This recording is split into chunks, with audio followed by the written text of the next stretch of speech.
more about the devotees of the Lord, because that can really help us to reflect on our own consciousness, to work on our own consciousness, to improve our consciousness, and gradually that will help us to develop our connection and devotion to the Lord.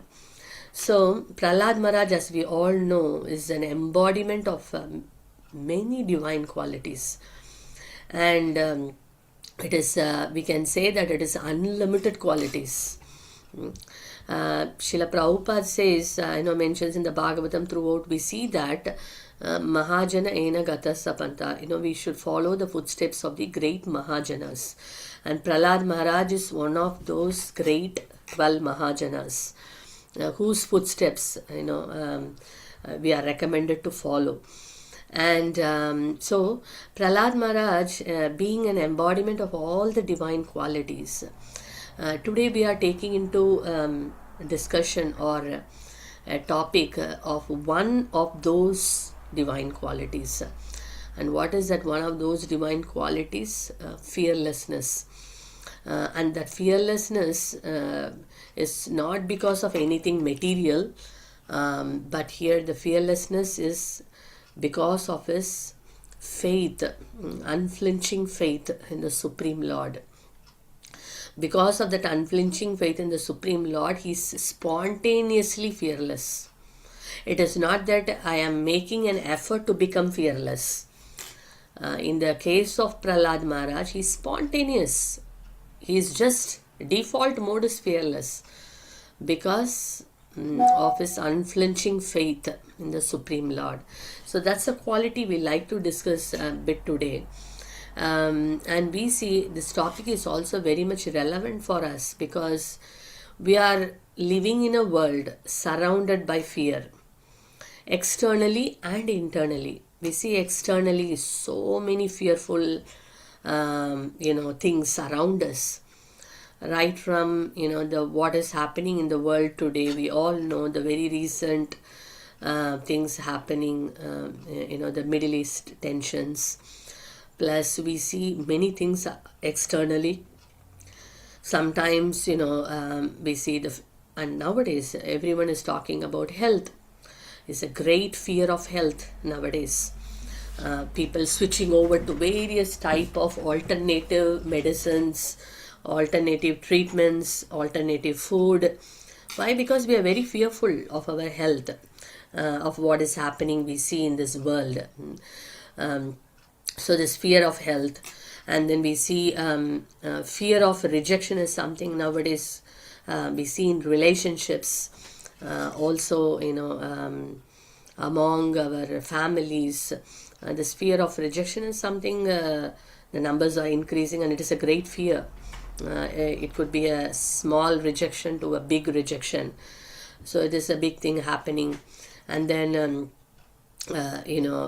fear of loss of near and dear ones. So we can just go on like that. And in job we have a fear of losing the job, and even financial securities, there is a fear. So it's a constant fear, and we see from childhood we have this fear. So I was just contemplating, I remember when I was such a small child, to enter into a dark room I was so fearful. I always wanted someone to be with me when to enter a dark room. Many of the children would have faced the same thing.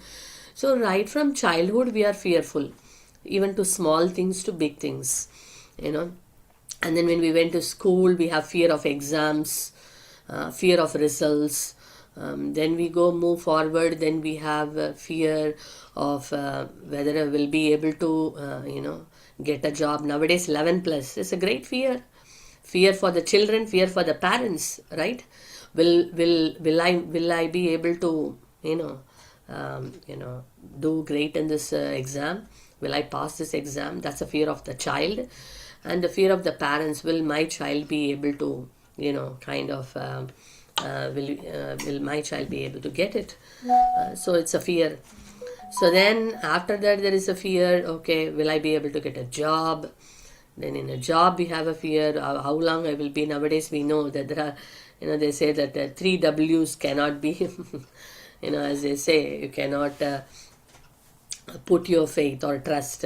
One of that is the job. We see that how people get a job, suddenly people are removed from the job and to get another job, so many things. And family life, fear of, will I be able to get the right spouse?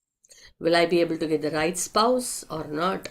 Uh, so that is a fear, for someone who is looking for a marriage. Then even after that, how long it is sustaining. So many different opinions, disagreements, and things like that.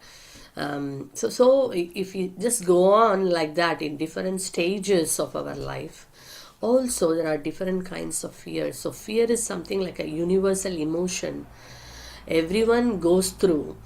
But we see that only very few personalities know how to overcome fear and lead a successful life. And we see one of the classical example is Sri Prahlad Maharaj, such a stunning example. And it is not a life which we can even compare with. When we compare any of our lives to what Prahlad has gone through, and that to his age as a 5-year-old child, and with the amount of challenges he needs to go through. In fact, every step was fearful. When we read the 7th canto of Srimad Bhagavatam, we see that the entire canto is dedicated to this pastime of Lord Nrsingadev, and we see more than Lord Nrsingadev, glories in the sense of we see more of Prahlad Maharaj's qualities, what he has gone through, and how he was so blissful, his compassionate heart. So we see more of Prahlad Maharaj, entire 7th canto of Srimad Bhagavatam. So this topic is a very, very relevant topic for us. It is not just what we are discussing today. It is something for us to even contemplate and see. And we all agree, fear is there every moment almost. Fear of war nowadays, that is another thing added in the list. So like that, we see that the numbers are not reducing. There are numbers, as the Kali Yuga progresses, the numbers are increasing. Externally is a lot of fear factors. Internally our consciousness is full of fear only. So what is this cause? Why this fear happens? What is the root cause? If we analyze, this fear is arising in our heart.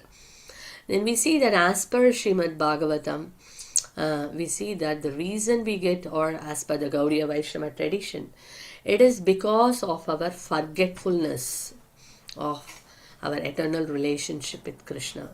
That is the reason fear.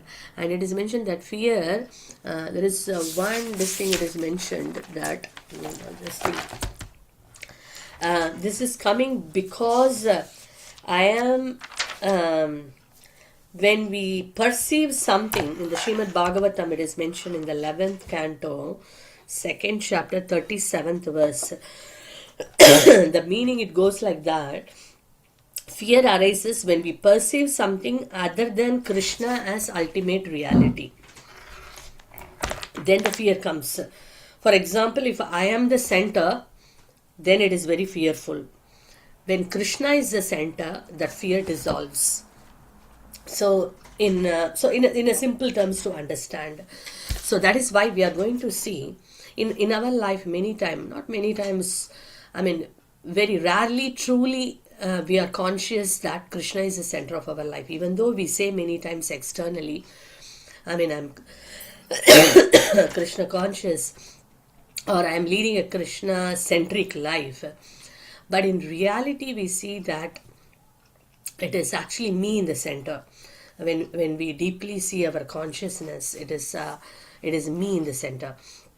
So that is where always the fear, But we see the life of Prahlad Maharaj, where he truly kept Krishna as the center. Doesn't matter what intensity of problem he faced in his life, but he was always remembering the Lord and his relationship with the Lord. I'm an eternal servant of the Lord. That's my true identity. So when we are falsely identifying ourselves with this body and mind, that's where the fear comes. But when we actually remember our true identity, that I am part and parcel of Krishna, I am the eternal servant of Krishna, then the fear dissolves. That is the actual, if we deeply analyze, we can understand this. This may sound like a philosophy, or yeah, I've heard it many times, but actually, if we really, sit and, reflect on this point, it's very true. Because I am identifying falsely with the body and mind. And why I'm falsely identifying myself with the body and mind? I'm attached to the body and the mind and everything that is connected with my body. So that's where I have this fear of losing it, whether it could be something to my body or anyone who is near to me. Anything happens. So if anything is an impending danger to my body and mind, or to the expanded my and my body, that is the relatives, friends, or whoever it is, then naturally that fear comes. So the root causes the false identity, because that is why the Bhagavad Gita, Arjuna is constant to Krishna, because he was fearful. Arjuna was also disturbed, and he was perplexities, anxieties. Why all this are coming? That is also a symptom of fear. If someone is fearful, we see he don't look normal, right? When we become fearful and emotion comes, you see that we are sweating, the whole body, external body, changes. Internally, we have, we are kind of distressed, all the symptoms and emotions. And we see the same thing happen to Arjuna. And when he saw the opposite party, where all his kinsmen, all his relatives and family members and friends are on the opposite side. And what was our Krishna's lesson, or Krishna's reply to that? Immediately Krishna made Arjuna understand, you're falsely identifying yourself with the body. Simple, that's the first thing. Because he says, my mouth is drying, my head is reeling, my Gandiva is slipping. These are all symptoms of a person who is distressed. And how you get distressed? Because the distress emotion comes when someone is fearful of something. So he's fearful of killing his own kinsmen. And these are all the bodily symptoms he's going through, the emotion he's going through. And that's why the entire second chapter Krishna dedicated to make Arjuna. Of course, Arjuna is a pure devotee, but he was put in a yoga maya so that through him the whole world can get benefited. And Krishna, what is the first lesson? He did not tell anything else. Very first lesson. If you want to come out of the fear, first understand that you are identifying yourself falsely. You are not this body. You are not this mind. And then Krishna says, when you understand your true identity, that's why that's the first lesson in the Bhagavad Gita we see. Same thing in our life, that's what is happening. Because we are sadhakas, we are practitioners. So for us, we know the information. We are hearing so many lectures, we are reading so many books, we are we are going to the association, we are learning that we are not this body. We are not this mind, we are soul. But it's all in an information level, or even to some degree, maybe understanding to a bit. But realization has not come. That's why we are all, for us, all these kinds of fear comes and disturbs us. If someone is at that stage of realized, where he thinks that I'm not this body, I'm soul, where there is a fear, because he identifies immensely Krishna is the controller. I'm not the controller. But now we think, subtly, I am the controller, I am the enjoyer, and we take every situation in our hand to deal with it. Yes, I will see how I can handle it. And that's where we actually constantly get frustrated in our attempts. But we say, if take the example of Prahlad Maharaj in his life, what he has gone through, and Prahlad Maharaj, you see, nothing conducive. Can you say one thing? I think many of us would have seen this very beautiful movie, Mahavatar Narsimha. What a classical movie, so wonderfully, they brought out the emotions, the essence, actually, the essence of the entire pastime of Lord Nrsingadev. Anyone who goes, I've seen the movie, deeply gets touched by the beautiful qualities of Prahlad, this unflinching, unwavering faith in the Lord amidst all those challenges. So it is a must movie to watch, and also it is a must chapter to read in Srimad Bhagavatam.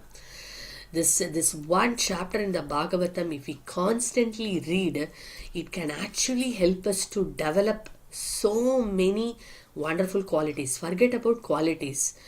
We can actually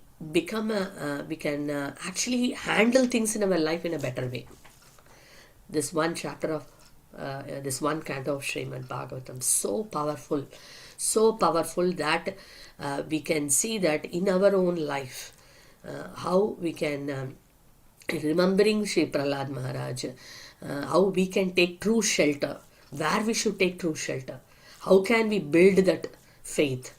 So all this, which are the essential, faith is a foundation. Just imagine, if the faith is not there, what's the point I'm building so many things, castles? It's going to fall apart. So faith is the most fundamental thing one actually develops. That is why if you see in the Bhakti, like devotional ladder, the very first step is called Ado Shraddha. Ado Shraddha means Komal Shraddha. That means it is a very delicate or a flickering faith. So we start with a flickering faith. Okay, at least theoretically, okay, it is good for me. Okay, Krishna is the Supreme Lord. Oh, whatever it is. So with a flickering faith, I am entering into an association. Like all of us, when we look back our own journey of Krishna conscious life, we didn't have any faith. We didn't have any faith in the association of devotees. We didn't even have faith in this process, right? But someone called us, okay, why can't you come for this program? Okay, some little faith. Okay, they are calling. Maybe something good is there. Let me go. So that is the Ado Shraddha, the flickering faith. Then we go to Sadhu Sangha, the association of devotees. Then what happens? What did we do? Bhajana Kriya. So in the association, we started Bhajana Kriya. What is Bhajana Kriya? Devotional activities. Like we started chanting. Devotees say, why can't you try chanting? Oh, okay. I'm chanting one round. Okay.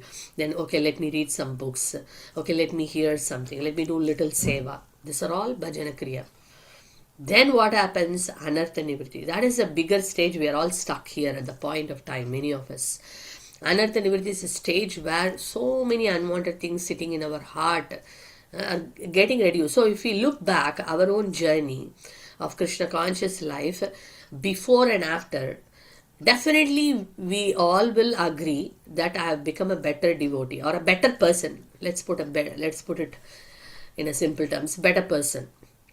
What I was before and what I am now, definitely we have made a lot of progress in the sense of our consciousness, our habits, the way we deal, with others. I mean, we have come a greater journey we have crossed. But the point is that this is a very big step actually. Because there are so many unwanted things sitting in the heart for lifetimes. So it takes time. So then if someone crosses that phase, he moves on to the next step in the ladder, that is called the Nishta, which is the steady faith. So from flickering faith to the steady faith, there are 3 steps in the middle.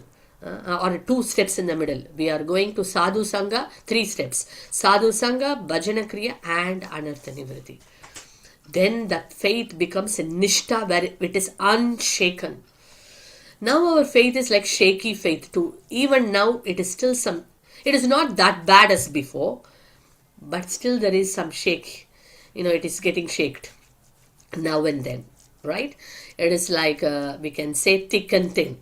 When everything goes, the faith seems to be looking very, strong. And when something goes here and there, our faith internally may go little down. Thin, it becomes thin. And sometimes we are easily influenced and carried by others. Some people may say, oh, what is this, You are so young. Why you have to take up this process? Life is for enjoyment. Come on, don't waste your life. And then we see a big society of people enjoying life in a materialistic way. Then we may think, is it that I am doing something right or wrong? So the faith gets shaken. So that is why it is very important. We need to analyze where we are standing. Forget about giving a report to others. Even we might be practicing Krishna consciousness for 10 years, 15 years, 5 years, 20 years, whatever it is. It is important to check the pulse of our faith. Where am I standing now? And it is important to constantly check and see and take the necessary steps. Otherwise, it is in this world, anytime anyone can get influenced. We can't take chance. So we see how our faith is still, we have not come to this stage of Nishtha. We are aspiring to come to the stage of Nishtha. Then Nishtha comes the step of, Ashakti, then Bhava, then Prema, which is the pure love for Krishna. Ruchi, then Bhava, then Prema. So many steps are there. So love of Krishna is not a cheap thing. Love of Krishna is there as a final step, but one has to cross through the step of Anartha Nivritti to come to the stage of Nishtha, because we are talking about faith here. From flickering faith, we have to come to the stage of steady faith. No matter what, I believe. I am dependent on Krishna. Krishna is my well-wisher. Krishna is the Supreme Personality of Godhead. He is my eternal master. That is Nishtha. Not getting influenced by others, not getting influenced by the environments and conditions and challenges in life. That is Nishtha. And we see Prahlad Maharaj he's already a pure devotee. That means he is in a prema. So that means he has crossed all this Nishtha and everything. That is why his faith is so steady. Nobody can shake him. And we see in this entire pastime, nothing, not even one single thing is favorable to Prahlad. In our life, we have at least some things which are favorable. Okay, either could be a family or to a child or to a job or to a place, or even at least forget about everything. We are living in a society of devotees. That's the greatest, favorable factor. In the case of Prahlad Maharaj, he was born to a demon, Hiranyakashipu. Not just a demon. He wanted to kill the Lord himself. He considered Krishna as his enemy. Just anti-Kesi completely. And the environment, the atmosphere where Prahlad grown, that area, that condition, completely surrounded by all atheistic people. Surrounded by all atheistic and demonic, terrific people. Such a bad atmosphere. We generally say good association, bad association we talk about. Here we see it's full of bad association only. In the case of Prahlad Maharaj. And we see in when we proceed, when after the Prahlad goes to school and then Hiranyakashipu asks, what did you learn? And then Prahlad says about the 9 process, Navavida Bhakti. And then that's it. Hiranyakashipu gets so angry, upset, and then he sees, this boy is like, how I can actually teach him a lesson. And what are the challenges put in front of Prahlad? Own father becoming an enemy, and he's completely blaspheming, chastising Prahlad. And not only that, what did he do? He plotted in every single way to kill Prahlad. So Prahlad was was made to sit on a boiling oil. He was actually thrown under the feet of elephants. He was thrown into a place where full of poisonous, fearful serpents were there. And then he was asked by, he gave instruction to the demons to actually kill him to pieces, cut him to pieces, So all these demons, they took their tridents, and they were kind of, the very delicate body of Prahlad, they were, trying to pierce. Of course, we know nothing happened to him, and he actually administered poison while Prahlad was eating. He was thrown from a cliff. What not? Every single thing. Just imagine if one of those things, if we have to face, what would be our situation? that are all extreme. Even small things in our life, we get very disturbed, very disturbed. And here if we see what Prahlad Maharaj has to go through, so much of challenge by own father, and then finally we see how and then that's where, but his faith was in every single time he was going through the challenge. It did not reduce, rather it becomes intensified. He was completely, they say that you are my well-wisher, you can do whatever you want. He did not only ask for protection. Prahlad did not ask for protection. That's another interesting thing. Generally, we go in front of the Lord, we ask for protection. Of course, there is nothing wrong, because whom else we will go and ask for protection? As a sadhaka, we have no one else. Rather than going and asking someone else, we can ask Krishna for protection. That's why they say, akama sarva kamo. Whether we are full of desires or we have no desire, it is better to take shelter of Krishna.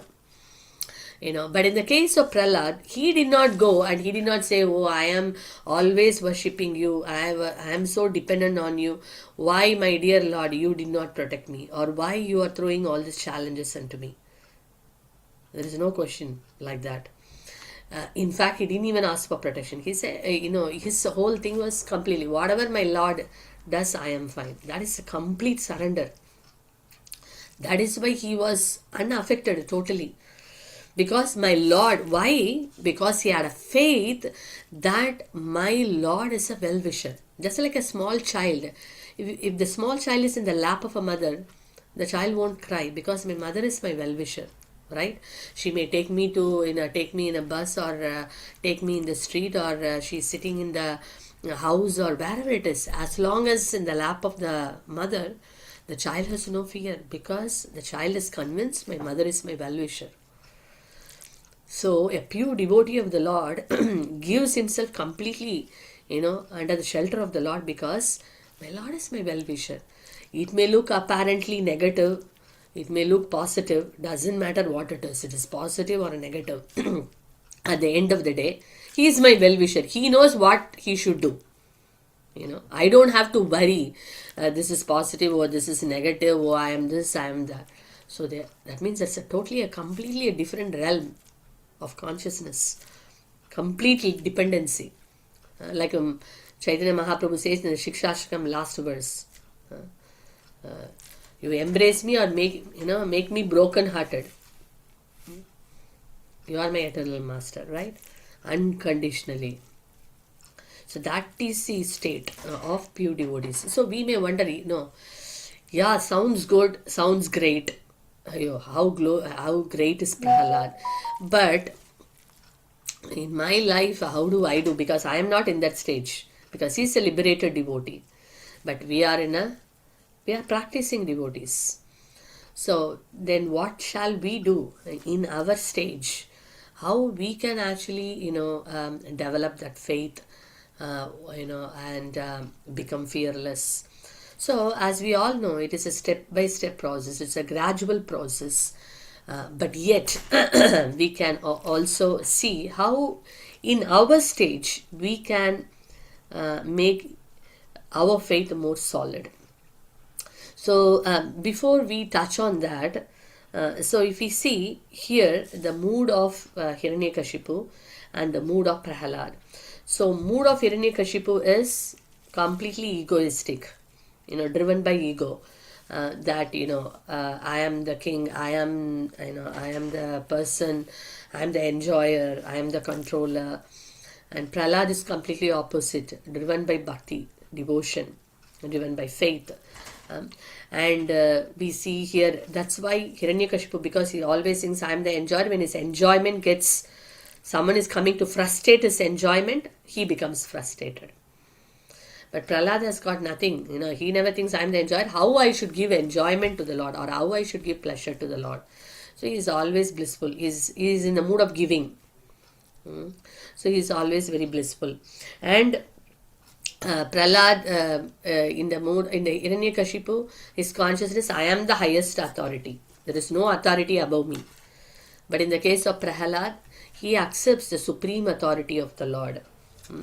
And very humble. Naturally, he is humble. If someone thinks I have no authority above me, that shows that person is very arrogant, egoistic. So that is the mood of Hiranyakashipu. So for us, it is in our life, we need to see how much Hiranyakashipu tendency we have got. Forget about Hiranyakashipu. Okay, Hiranyakashipu and Prahlad Maharaj story is very nice.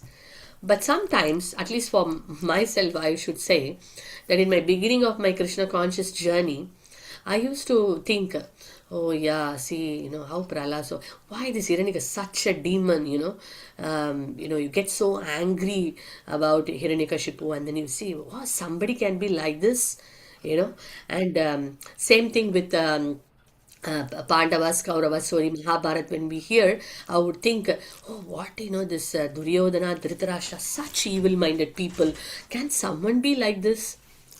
So then, when you get more association of devotees, then I realized, oh my God, what a false identity. I was thinking, I am in the side of Pandavas, as if I am like the Pandavas, I am good person. And the Duryodhana and the Dhritarashtra, all these people are so evil, such people can exist in the world or what. I was thinking like that. Then I realized, oh my God, I have a Dhritarashtra in me. I have Duryodhana in me. I have Hiranyakashipu in me. Even to understand and accept, it took so many years. To understand, I cannot say that I am the Prahlad side. I am actually the Hiranyakashipu side. That's the truth.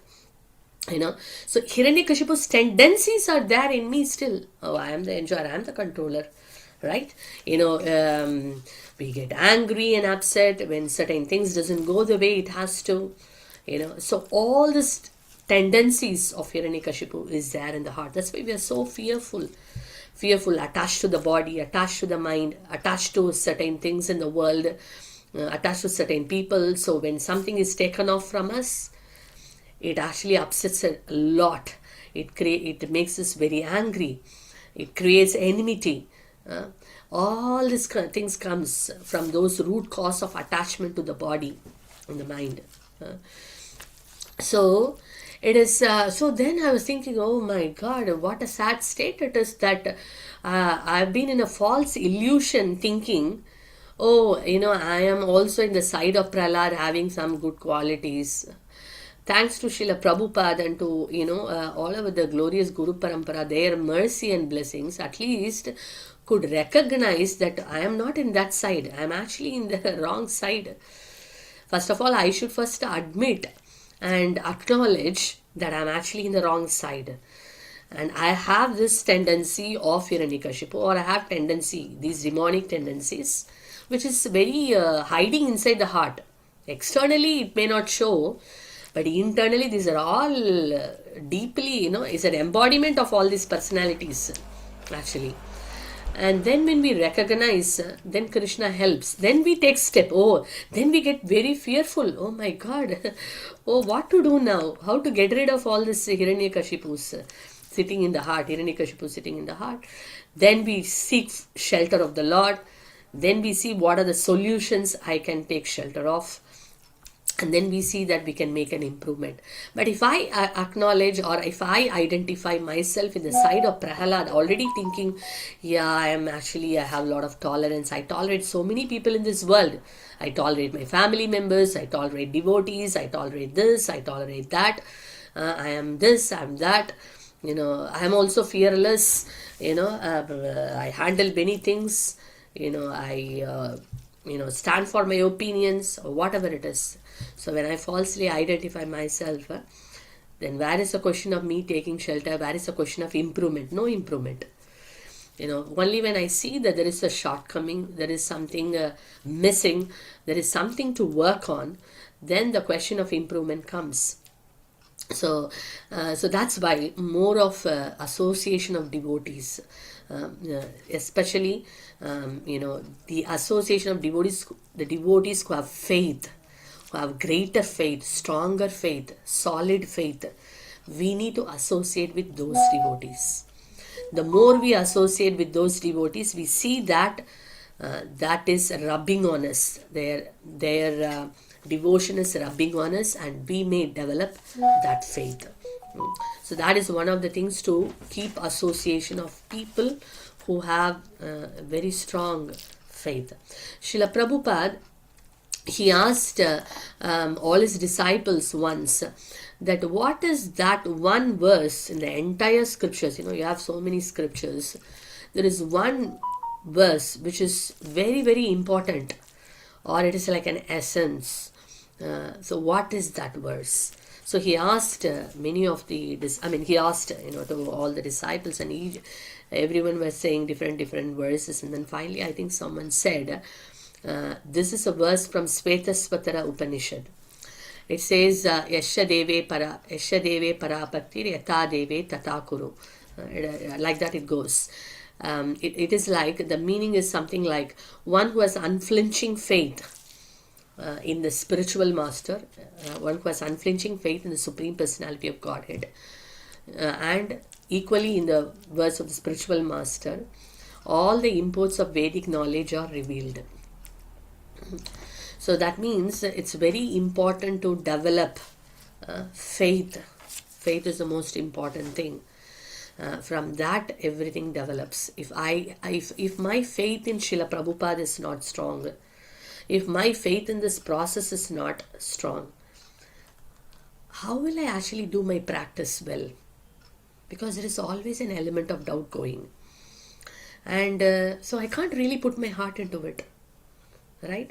So that's why the faith is a very important element. That's why that ladder also starts with Adav Shraddha, at least some faith, then immediately association, because association can build that faith. So that's why it's very important we keep the association of. There are many devotees. We respect all the devotees. It is not to discriminate. We respect all the devotees, and we should not be judgmental. But at the same time, we should keep our closer association with devotees who have strong faith in Krishna and in this devotional process, and Srila Prabhupada. And if we keep association with them, then we see that our faith also becomes stronger and stronger. So this is one very important thing which we can do. So the second thing is it is like so that's one of the takeaway of we keeping ourselves with the devotees who have solid faith. And so that means we need to do some homework. Okay, who are those people whom I should I should associate more? I should take how will I take their association? What ways I can take their association? So this is some homework for us to see and develop. And you see, just by doing that only, we are actually seeing such a difference in our life. Just this one simple step of associating with the people who have the stronger faith in Krishna, Mahaprabhu, Prabhupada in the process. Just to change us a whole lot. Great shift. Foremost step which we need to take is we should associate more with them. So that's the very first step we can try to do to build our faith. The second thing is that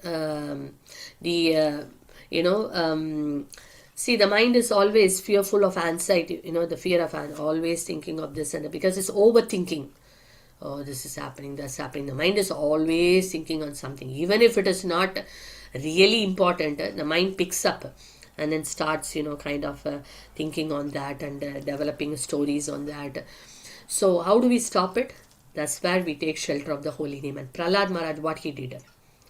Prahlad Maharaj was constantly chanting the holy name of the Lord in all the challenges you see, in every single step of his life.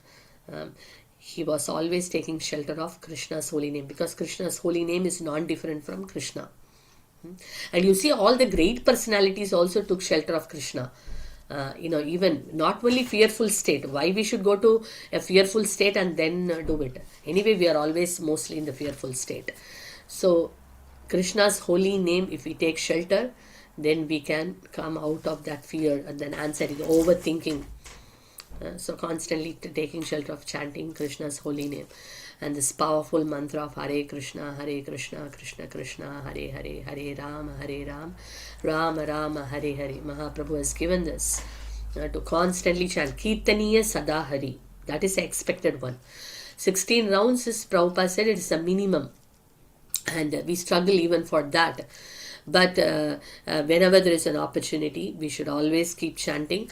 Plus our chanting, and chanting also how we can deeply take shelter in the mood of true shelter of taking shelter of Krishna. That means we attentively give that value to the holy name, not just simply chanting for the sake of chanting, but attentive chanting. The more we attentively chant, the more we can feel the presence of Krishna. So that's why it's very important, before we chant, we read something about chanting. It is like preparing our mind. If I am going to sit and chant, at least 5 minutes or even 2 pages or 1 page of something in relation to the holy name we should read, so that the mind is able to now connect, and we can easily connect to the holy name. Otherwise our mind is everywhere. Even when we get up in the morning, our mind maybe sometimes it's like what happened yesterday. Somewhere something it connects with that, and then still even after getting up fresh in the morning, the mind may go into some thought which happened yesterday, or some incident, or some personality. That's the nature of the mind. So it is like an icebreaker we do in the Bhakti Vriksha to bring, to break that ice, because we are coming from, in a Bhakti Vriksha, we all know somebody is coming from work, somebody is coming from another place, or we had our own whole day of impressions we are carrying and coming. So immediately to get into a subject is very difficult. So to cut that or to break that ice, we need to have something. So that is why the icebreaker sessions are first done before we jump into the original subject which we are going to study or learn in the Bhakti Vriksha or discuss. But similarly, when chanting also, we need that to bring aligning the mind. We need to align the mind before we actually start chanting. So that is why it is very important. We read a page. It could be Namamrita or any books. And now many of Srila Prabhupada's disciples have written so many amazing books to reform our japa, our chanting. There is a japa reform diary by Satswarupa Maharaj. Then we have the living name, Sachinandan Maharaj's book. Then there is by Burijan Prabhu, there is a very beautiful book on japa. And many books like that. So we have to take, Mahatma Prabhu has given some nice, meditations for japa affirmations and things like that. So something we read so that we align our mind, which is mind is all constantly disturbed. So align our mind, and then we chant the holy name. So in that way, we are taking true shelter of the holy name.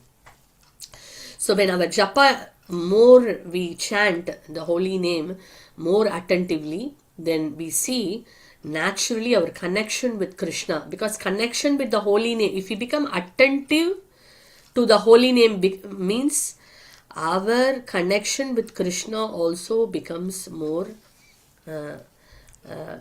strong. Because how much we give attention to the holy name, because it's a form of the Lord, name form. So more you give attention, more you connect yourself to the holy name, then more you are connecting ourselves with Krishna as a form also. So that's why it's very important. Our connection with the holy name is very important.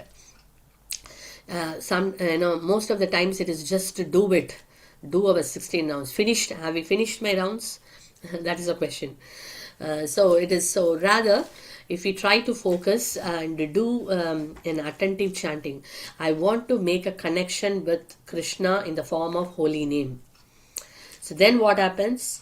Our connection becomes strong, our faith becomes strong. This is a way we can deepen our faith, deepen our connection with Krishna. So this is another powerful way we can do, because holy name is a Yuga Dharma.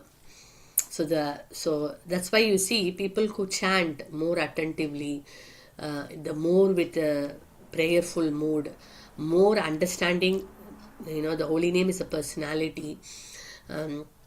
Then we see that those people, all these people who are, having the deeper faith, you see it has a more connection with their japa, their chanting.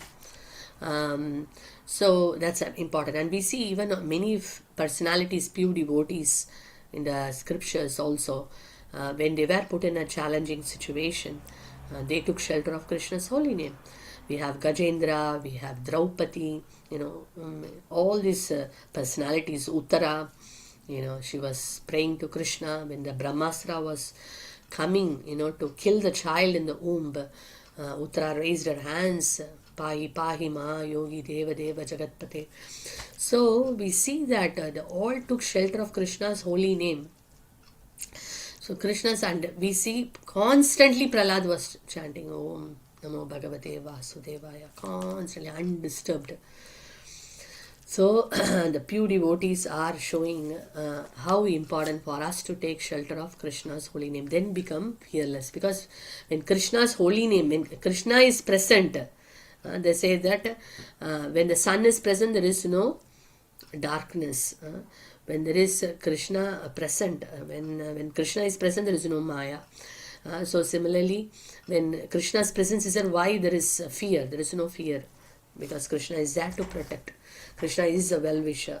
When he is there, I don't have any fear. So that's why we need to take a shelter of Krishna's holy name. So that is something. But shelter means, holy name means it is a real connection we are trying to make with the holy name. How I can improve my chanting in simple terms. What should I do?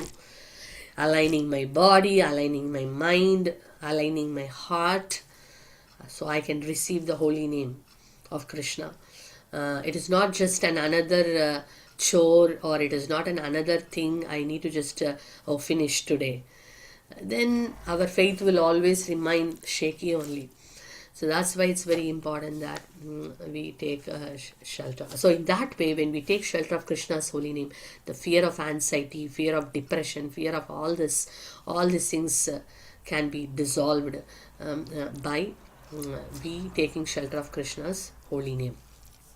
Even practically, if you see, people have fear of loneliness. Even I said, even in the last session also, in the material world also, many people feel lonely, how much I can depend on my family, or even anyone, nobody I can even trust sometime. And even in the association of devotees, sometimes we may feel all those kind of things. Why? To overcome all that only, we need association. We need a spiritual community. With spiritual community, we can actually see that fear goes off, because we have such a bigger family, spiritual family, to take care of us. They are all well-wishers, they are non-judgmental, and they are praying for us.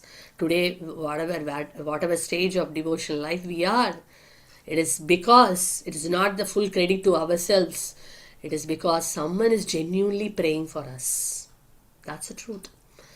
That actually is one of the vital element that today we are practicing our Krishna consciousness. There is some devotee genuinely praying for our spiritual advancement. That is the reason today we are actually doing this, whatever practice we are doing. Just imagine how many leaders, how many people are constantly going to this temple, to that temple, to any holy place. First they pray. not for themselves, for others only. So that means how many devotees are praying for us. I was very stunned when I went back to my hometown at some point of time, like holidays when you go back. I'm saying a long time back. I went to one of the devotees' house after very many years, and then I was just seeing their altar, and then they told me that, Mataji, can you see this picture? And I said, yeah, so beautiful. This is a picture you gave me 10 years, 15 years before. I said, really? Yeah. And he said, every single day when we stand in front of this picture of the Lord, we pray for you. And I was like so deeply touched. So just imagine who is praying for us. How we should be, how much we should be grateful for all these devotees. We don't know who is praying for us, but generally, so our mood should be that I'm indebted to all the devotees. That should be the spirit. And definitely because of some devotee, I am actually here today in my life, whatever I am practicing. So that mood of gratitude. So I was really stunned because, I didn't even remember that I gave that picture to that devotee, first of all. And I am actually visiting them after 10-15 years. There is no communication. I never called them, nor, we had any kind of, communication. But then I just visited them because I visited my hometown. So then I went and saw a few devotees. So I just visited them. And when they said, I was like, I don't know what to say. I was like deeply touched. So this is what is the reality. So if I have to keep myself away from the sphere of loneliness, I need to take shelter of devotees. That's why the spiritual community, where we can actually take true shelter, where Krishna is the center. So that's something important. So association of devotees plays an important role, and especially those with faith, that can build our faith. And then chanting is another very important thing. And the third one, which is not which is not the least, last but not the least, they say, reading scriptures. You just read this 7th canto of Srimad Bhagavatam, and you just see yourself, after reading few pages only, what is our consciousness. There is a change in consciousness after we read even few pages of Bhagavatam. Very powerful. It is like instantly it uplifts. If we have fear, when we read, why am I actually unnecessarily fearful? The thought comes, and that's why especially reading the life of pure devotees gives us a lot of faith. Their faith is like, Rake Krishna Mare Ke, Mare Krishna Rake Ke. If Krishna wants to kill a person, nobody can protect him. And if Krishna wants to protect someone, then nobody can kill him. Right?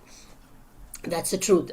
So a devotee is someone who has got that faith in Krishna, that my Lord, He's my Lord, He's my eternal master, He's my ever well-wisher. How He will do anything wrong to me? Even in my life, because of my karma, I have to go through anything. At the end of the day, He's always, there for me as my well-wisher. That's why Srila Prabhupada said, if someone knows this particular verse in the Bhagavad Gita, they can attain supreme peace. What is that verse? Bhoktaram yakna tapasam sarvaloka maheshwaram sugridam sarvabhutanam nyatva mam shantim rishati. If someone understands Krishna is a supreme enjoyer, is a supreme proprietor, and He is a friend of all, and that person can always be in peace. There is no fear because He is there. Why I should be, getting agitated? At the end of the day, He is the controller.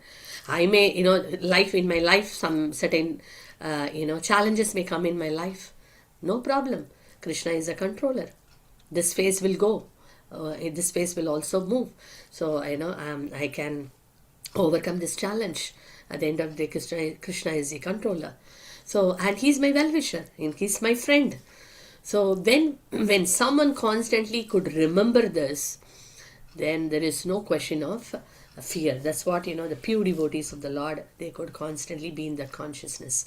But as sadhakas, at least if we can kind of work on the small things to keep ourselves in association, and especially in the association of strong, devotees with strong faith, and then taking shelter of the holy name, how I can improve my chanting, how I can deeply connect to Krishna's holy name. What should I do?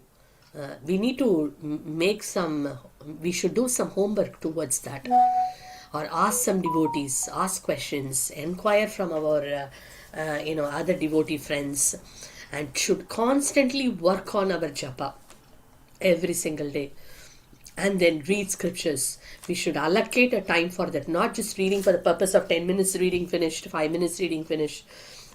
Dive deep into this Bhagavatam and analyze and connect to our own real life. Not reading from a point of like acquiring information or acquiring knowledge. Just, I know more stories, more facts. No. Even 2 pages I am reading. In the 2 pages, how is it connecting to my life? As a practicing devotee, how I can incorporate some of these things which Srila Prabhupada has given in the pulpit, or when I'm hearing a lecture, what is there in for me which I can actually apply, so that I am making a step further. So it should be more practical and applied knowledge, rather than how many stories I know, or how well I know the story.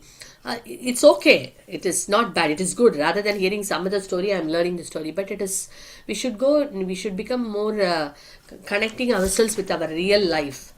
And when we try to apply these principles in our life, not but the least, I will say this with the point, we will be able to help others also. If you see in the life of Prahlad Maharaj, he was even a father who was completely like inimical. Prahlad's heart was full of compassion. He was not showing any kind of inimical attitude towards his father, very forgiving, and so even for the father, he was thinking how he was asking the boon when the Lord Nrsimhadev asked for any benedictions. He said that only he first said, don't tempt me with any kind of this material benedictions. And then he asked for the well-being of his father, and so deliver his father. So this is what happens. So when we apply the principles in our life, then we can actually, when we share that with others, we can become an instrument in enriching their lives or in transforming others' lives. So that's the mood of Prahlad also. And Prahlad said there is a good fear and a bad fear also. Fear is generally bad in a negative attitude. Yes, we are fearful of Maya. We should be fearful of,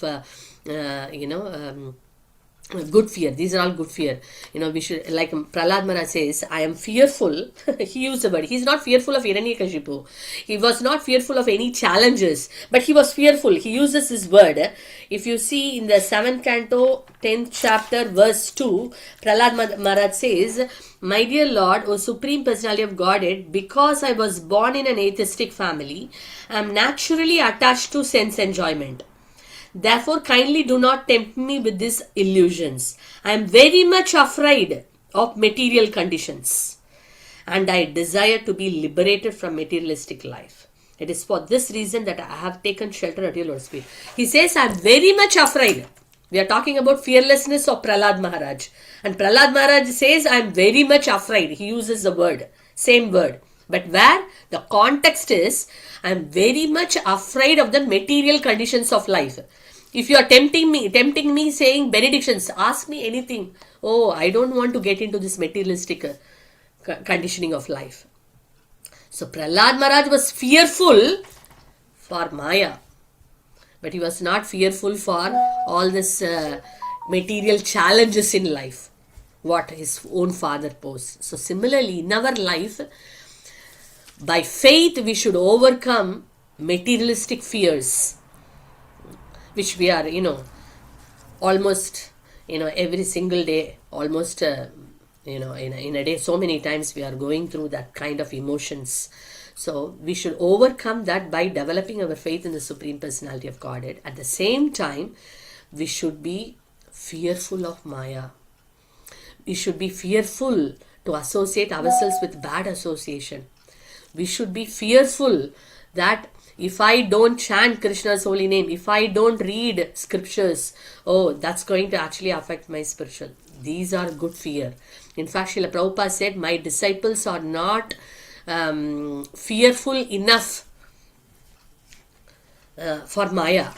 They think, oh, Maya, it's okay because, I am anyway practicing nicely. Maya cannot do anything. They are not fearful enough, Srila Prabhupada said. So we should be fearful for these things, but not for the fear of materialistic life, fear of all this material challenges which comes. So sometimes in our life we see as a sadhakas, we are opposite. We are not fearful for Maya. We are not fearful for material conditions of life. We are not fearful to be in a bad association. We are not fearful that, oh, I'm not reading for the last 10 days. No problem. That's okay. Because my life is very busy. Krishna will understand.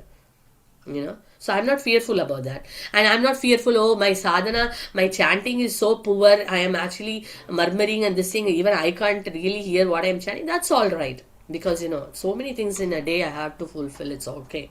I'm not fearful about that. But I'm fearful. Oh, what about my job? What about my health? What about my family? What about my relationship? What about this world? What about house? What about... Prahlad Maharaj is ulta. So this is something for us to contemplate.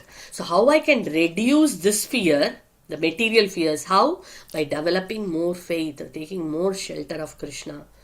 In that way we can overcome all these unnecessary fears. They are unnecessary fears. But necessary fear of Maya and this thing is important, so that we can remain faithful and we can remain fixed in the path of devotional service. So yeah, so that's what I would say here, and I'll stop here, otherwise I can go on. I actually wanted to share many more, but I think time is up. And Srila Prabhupada is ending with this. So Srila Prabhupada is an amazing example we have of fearlessness. See the challenges, what Srila Prabhupada gone through in his life, but he was fearless, fearless. But at the same time, how humble Srila Prabhupada said once. Srila Prabhupada was standing in front of deity, I don't know which deity it was, and he was praying for a very long time. And the disciples asked, after some time, they asked Srila Prabhupada, oh, they were all discussing, oh, Srila Prabhupada probably would be, thinking about, all this esoteric hi-fi pastimes of Krishna and this and that. But then when they asked Prabhupada, and Prabhupada said, I am praying that I should not fall down. So the pure devotees, they are showing, even though they will never fall down, but yet, like Prahlad Maharaj's life, we see, he says, I am afraid of material. How he will be? He don't have to be. He's in a different dimension. But he says, I'm very much afraid. And Prabhupada says, what they are actually teaching us? They are teaching us we need to be fearful of Maya. We need to be fearful of, our for not falling. Be very fixed and focused in our sadhana and our service. Otherwise we have a chance of falling down. Today we are in a good association, so everything is okay. We are progressing. Everything is going fine. But what is a guarantee? Till, one thing, if we remain Krishna consciousness till the end of life, that itself is a great achievement in today's world. Because we see people who have practiced for so long, something comes and then they leave, process, or they give up, their faith. Different things we are hearing.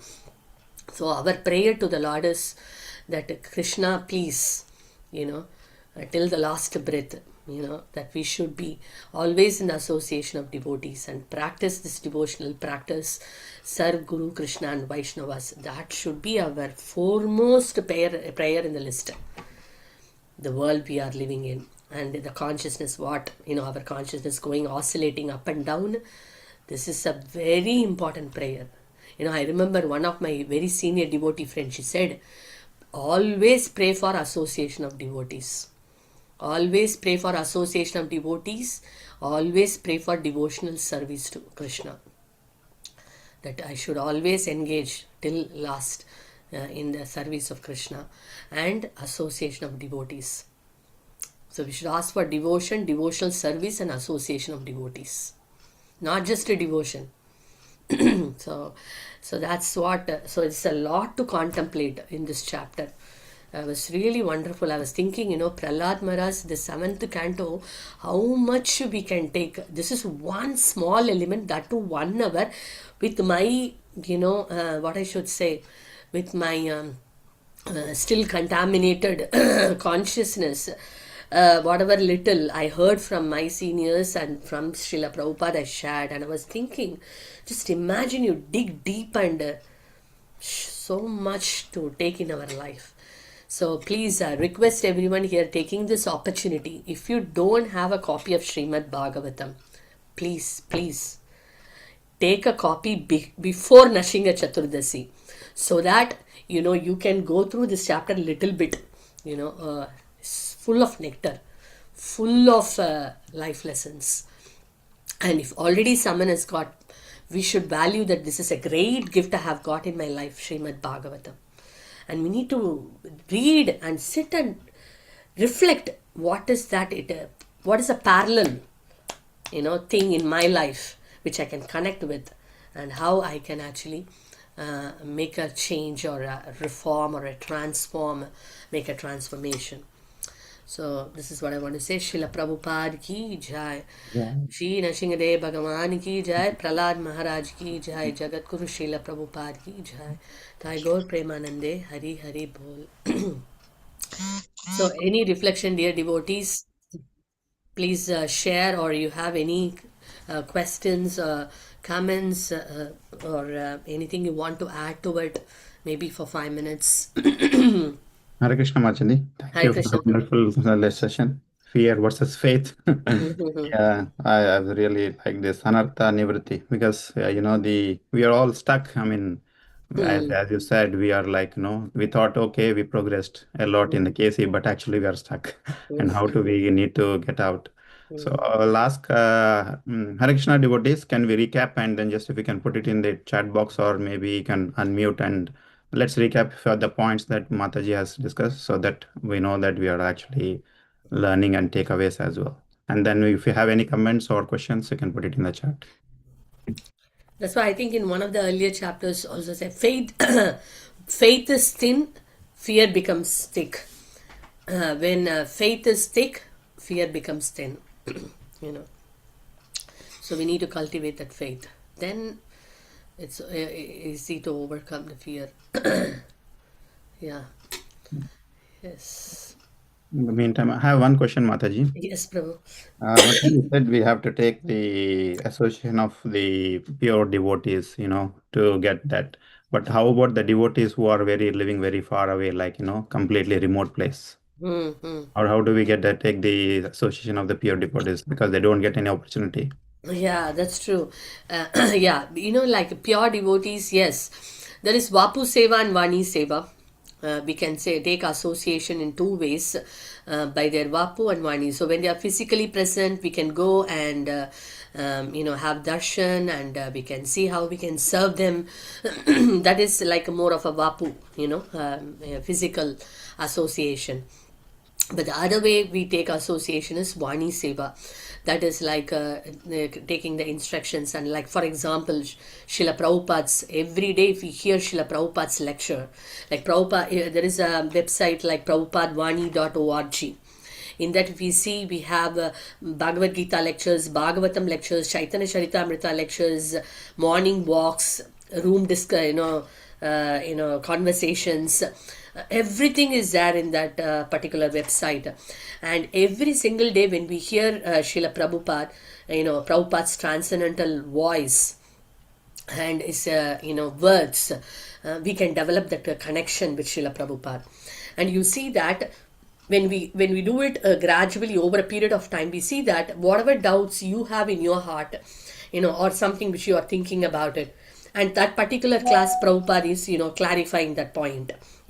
So we develop that connection through Vani. With the pure devotees. Similarly, some of our spiritual masters could be not, physically always there.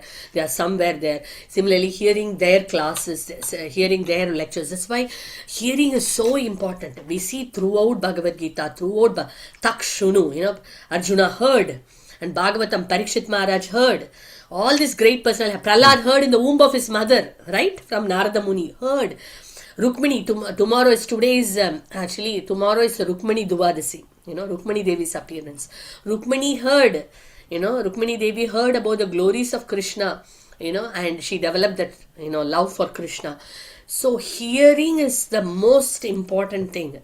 And how important every day we should hear, and we have to find ways. And nowadays people are traveling to work, so when we are traveling to work, we can put a lecture, we can hear and go.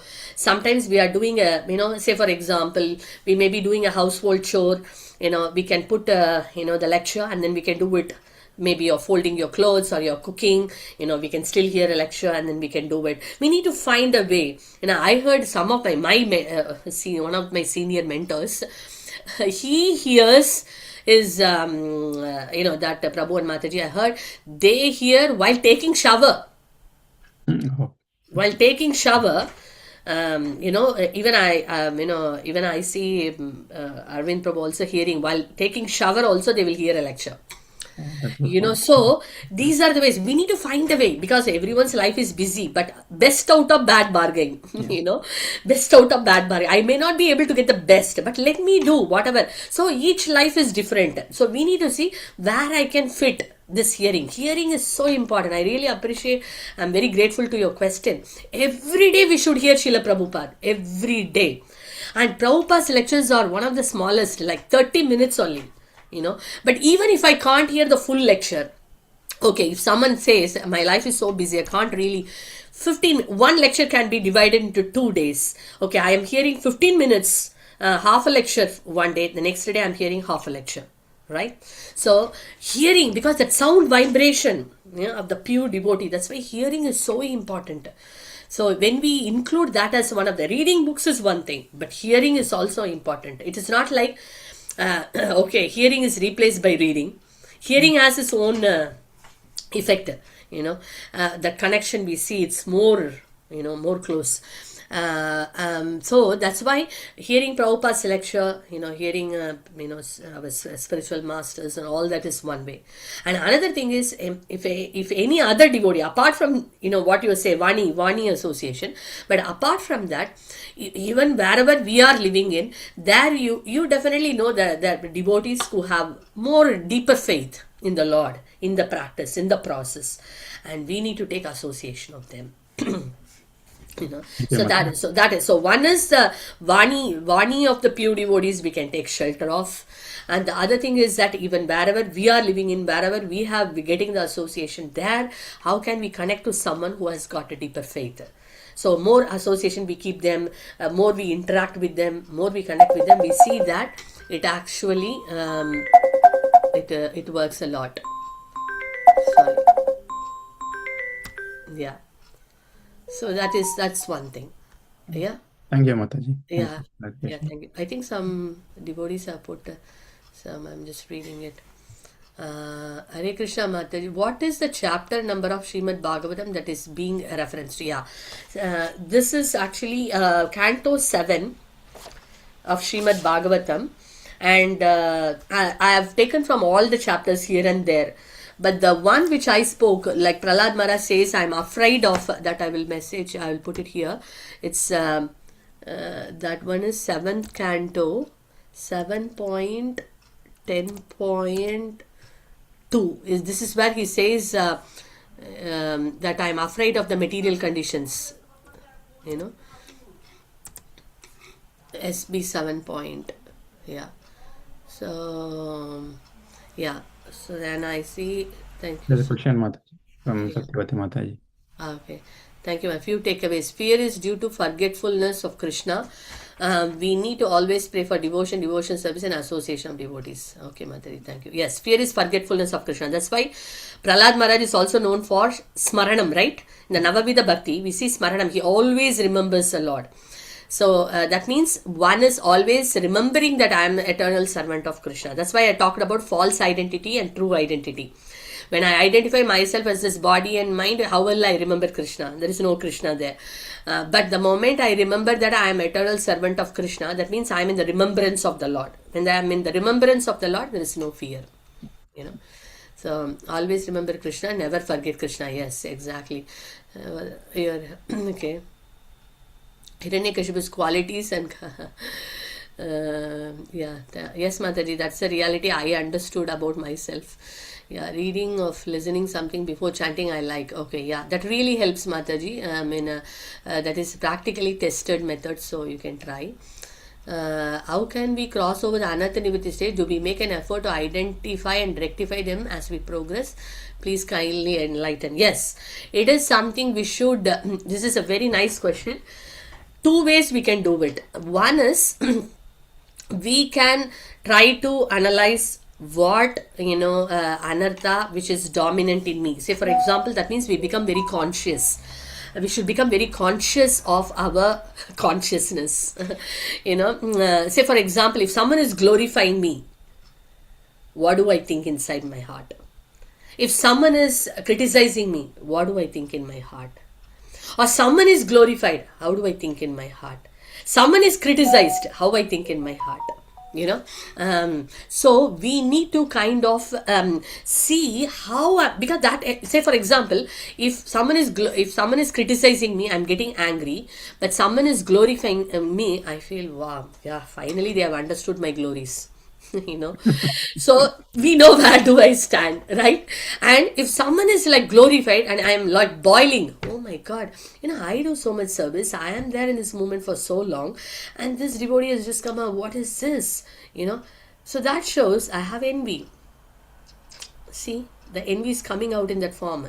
Immediately I can, this envy is, of course, we being conditioned souls, we have this enviousness, but we are thinking we don't have. So, but we see when we consciously analyze and reflect our different actions, reactions, our thought process, we understand what we have. And if say someone else is criticized sometime, whom probably we might have thought them as a competitor, and so finally, man, somebody has understood. So these are all like are we paradukha sukhis or paradukha dukhis? These are all things. So one is that we become conscious to deduct what is. It's like deducting the problems what I have, anarthas what I have. But sometimes that alone is not enough, because I have a limited intelligence. My devotion is limited. Everything is limited, right? But there are devotees who are above me, who have a even greater, spiritual intelligence, devotion, matured, their consciousness. So I need to take shelter of them. I need to be in a mood that please tell me what faults I have got. Can you please help me in my life, because I'm not able to really deduct. Just like sometimes we may identify, oh, I got a fever, I got a flu, or I have, like today my stomach is paining, or maybe because I ate this, I got this. But sometimes things we can't detect. We have to go to a GP, right? A person who is expert in the field. Similarly, that's why we should go to our mentors or seniors or guides or the spiritual master. We need to, that needs courage. Because only a person who wants to really get out of this anartha nivritti will go and ask. If someone thinks, oh, I am fine, man, everything is okay, fine with me, I don't want to be criticized, I don't want to be given feedback, I don't want, then those people can't go.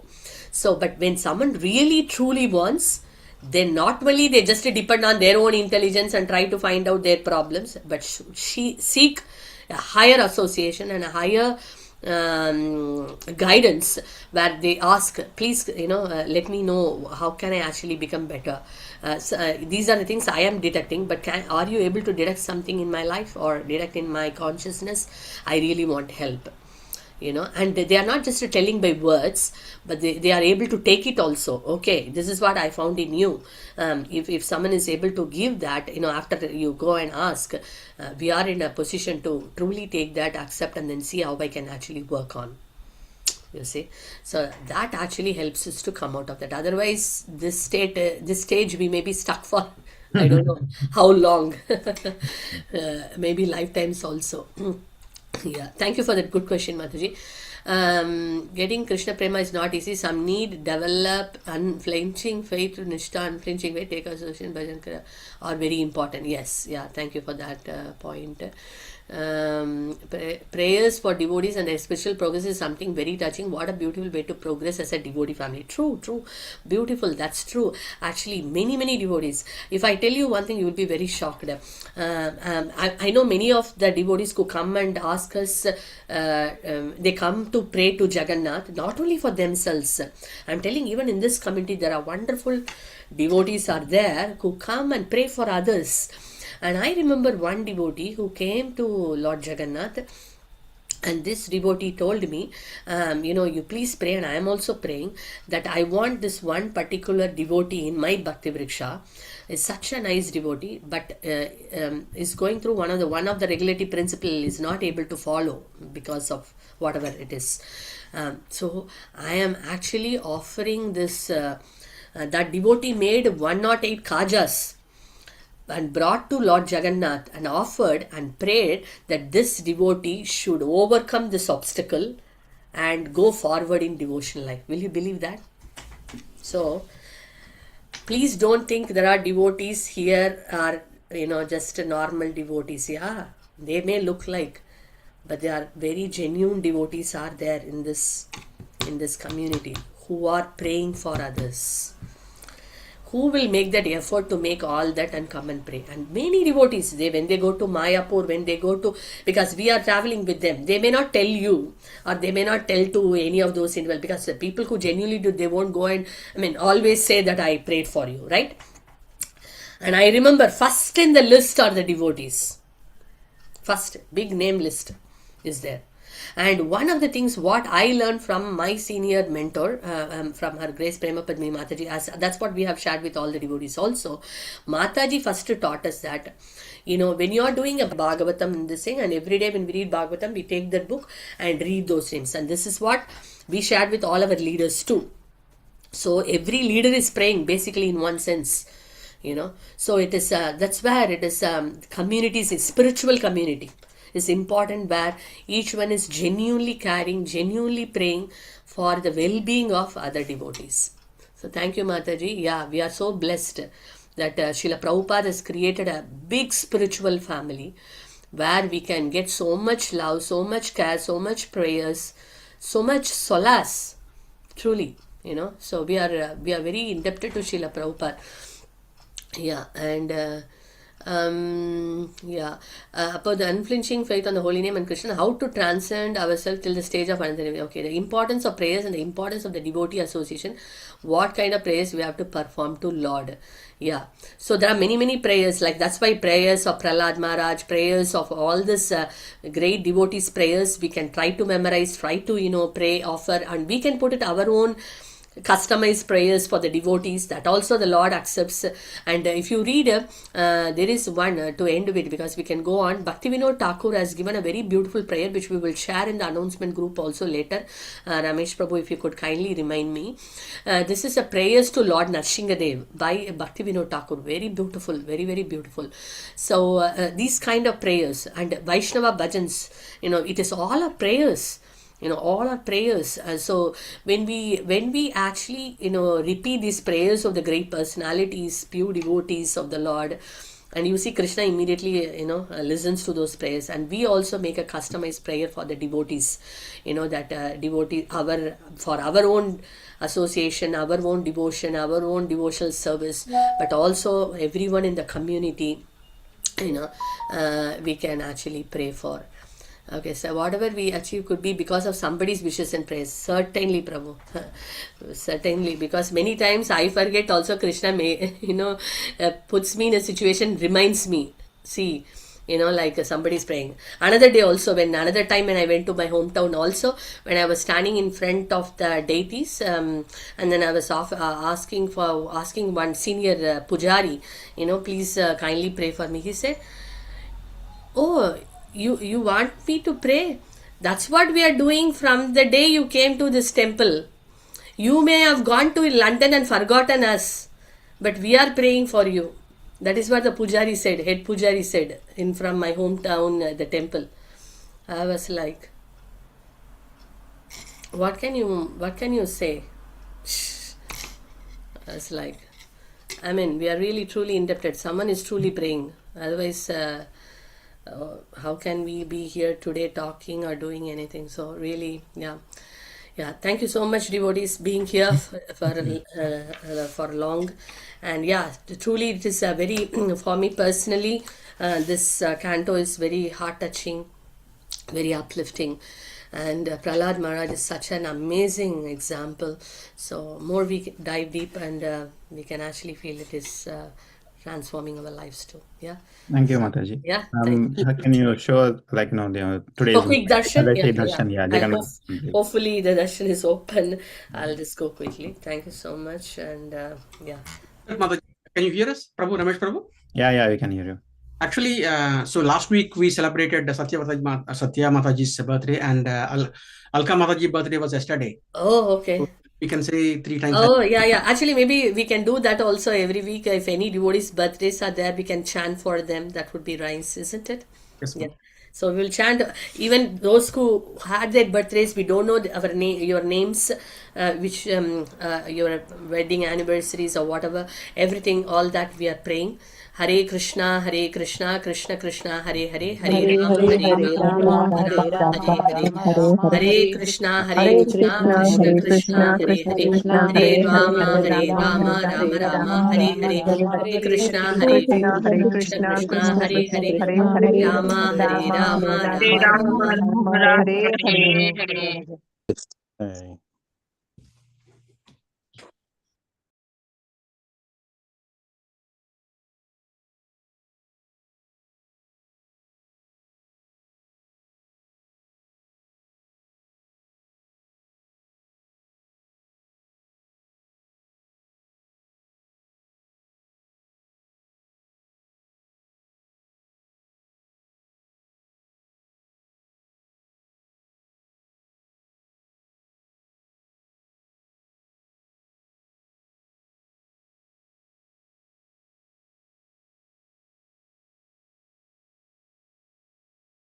Hare Krishna, devotees. Sorry, Jagannath is already sleeping, kind of. Oh, okay. Yeah. Sorry about that. I'll share the picture, Prabhu. Yeah, Okay, later. Yeah. Thank you so much. Shri Jagannath Baldev Subhadra Maharani ki jai, Panchatattva ki jai, Gaur Nitai ki jai, Srila Prabhupada ki jai, Nitai Gaur Premanande, Hari Bol.